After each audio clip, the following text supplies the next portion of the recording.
ওই বেআইনি ফুটপাত যখন দখল করে বাড়ি ঘর হয়, দোকানপাট হয়, সেই ছবিও তো আমরা দেখাই। যেমন দেখিয়েছিলাম ঠিক কদিন আগেই ক্যানালিস্ট রোড মানিকতলায় ফুটপাত বলে কিছু নেই।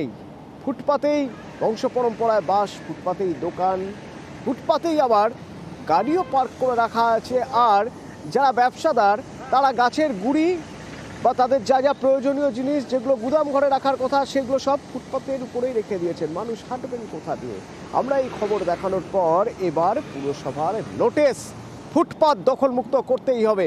কি পদক্ষেপ করছে পুরসভা? দেবাশী, আমার সঙ্গে বিশ্বজিৎ রয়েছেন, প্রতিনিধি বিশ্বজিৎ।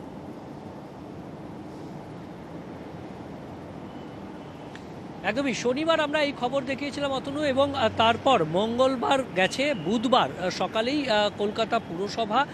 কলকাতা পুরসভার পক্ষ থেকে নোটিশ দেওয়া হলো। শুধুমাত্র তাদেরকে সতর্ক করা হয়েছে, সামান্য কিছু জরিমানা করা হচ্ছে, কিন্তু আদৌ এর পরে যে এই ফুটপাত মুক্ত করতে কতটা পদক্ষেপ নেয় সেটা তো আমরা অবশ্যই নজরে রাখবো। তবে প্রাথমিকভাবে নিউজ 18 বাংলার খবরের জের শনিবার খবর করেছি আমরা, এবং আজ বুধবার সকালে এই পরিস্থিতি যে সেখানে নোটিশ চলে গেল। প্রত্যেকটি যেখানে দোকান ঘর করা হয়েছে, যারা গাছের গুঁড়ি ফেলে যে ফুটপাত, সেই ফুটপাত দখল করে রেখেছেন, এমনকি গাড়ি রেখে পার্কিং করা হচ্ছে। যেখানে নো পার্কিং জোন রয়েছে সেখানে কোনো পার্কিং নেই পুরসভার, রাস্তার ওপর ফুটপাতের ওপর গাড়ি রাখা হচ্ছে।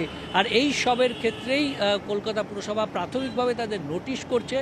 সেখানে তাদেরকে পুরসভার অফিসে যেতে বলা হচ্ছে এবং সামান্য জরিমানা করা হবে। সতর্ক করা হচ্ছে যে ফুটপাতে থাকার জন্য হকারদের যে নিয়ম রয়েছে সেই নিয়ম মেনে থাকতে হবে, এবং কোনোভাবেই গাড়ি পার্কিং করা যাবে না যেখানে ফুটপাত এবং রাস্তার উপর, অর্থাৎ যেখানে পার্কিং রয়েছে সেখানেই পার্কিং করতে হবে নির্দিষ্টভাবে। বিশ্বজিৎ, এক্ষেত্রে সবচেয়ে বড় সমস্যা যেটা হয়, বিশ্বজিৎ, এক্ষেত্রে সবচেয়ে বড় সমস্যা হয় যখনই এই ফুটপাত দখলমুক্ত করতে যাবে পুরসভা, কড়া পদক্ষেপ যখনই করবে, তখন যারা এতদিন ধরে ফুটপাতে বসতি করেছিলেন, যারা তাদের বাড়ি ঘর করে রয়ে গিয়েছেন, তারা কোথায় যাবেন এই প্রশ্ন ওঠে। তো সেক্ষেত্রে তাদের জন্য কি কোনো পুনর্বাসনের প্যাকেজের কথা ভাবছে পুরসভা?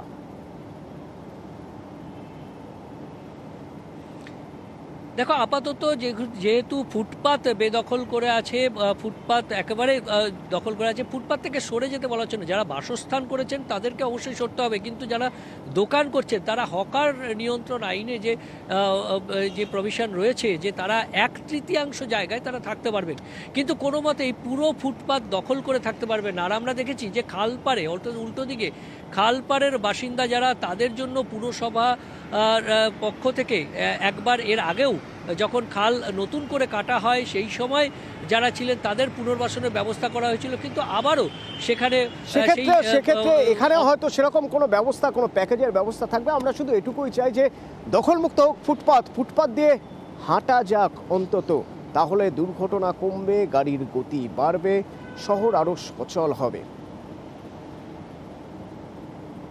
আপনারা খবর পাওয়ার পরই আমরা সঙ্গে সঙ্গে অ্যাকশন নিয়েছি। আমার বড় 3 এক্সিকিউটিভ ইঞ্জিনিয়ার থেকে আরম্ভ করে হেড অফিস, নোটিশ সমানে চলছে এবং ওয়ার্নিংও দেওয়া হয়েছে যে আমরা রিসেন্টলি ওইগুলো কিছু জায়গায় ভেঙে দেবো। এর আগেও তো নোটিশ দিয়েছেন। হ্যাঁ, অনেক জায়গায় দিয়েছে, হয়নি। এবার আমরা কড়াকড়ি সিদ্ধান্ত নিয়েছে, যেগুলো বেআইনি আছে আমরা অনেকগুলো জায়গায় ভেঙে দেবো আর পার্কিং উঠিয়ে দেবো এখান থেকে। মানুষের ফুটপাত মানুষের কাছেই আমরা ফিরিয়ে দেওয়ার চেষ্টা করছি। নিউজ 18 বাংলা আমাদের চোখ খুলে দিয়েছে, আমরা তারপর থেকে জোর অ্যাকশন নেওয়া আরম্ভ করে দিয়েছি। অসুবিধা খুবই হয়, ফুটপাতে সব গাছপালা রেখেছে, নোংরা রেখেছে, দোকানদানি হয়ে গেছে। ফুটপাত যাওয়া আসার জন্যেই কি বলবো, এবার পৌরসভা যেটা ভালো বুঝবেন সেটাই করবেন। হ্যাঁ, কাজ হবে, নিশ্চয়ই হলে খুবই ভালো হয়, সব মানুষেরই ভালো হবে। মানুষ তবু ফুটপাত দিয়ে যদি হাঁটতে পারে, রাস্তায় যে গাড়ি অ্যাক্সিডেন্টের দুর্ঘটনা থেকে অনেক সেফটি হবে। এই উদ্যোগটা নিয়েছে কিন্তু খুব ভালো কথা। এটা যদি পরিষ্কার হয় আমি বলবো খুব ভালো কথা। আশা করছি, চেষ্টা যখন করছে, হবার তো কথা, কত দূর হবে সেটা বলতে পারবো না। এটা তো ওয়েল অ্যান্ড গুড, শুভ চেতনা। কয়েকজন মানুষের জন্য বৃহৎ অংশ তো সাফার করতে পারে না। ধন্যবাদ এদের খবর করার জন্য।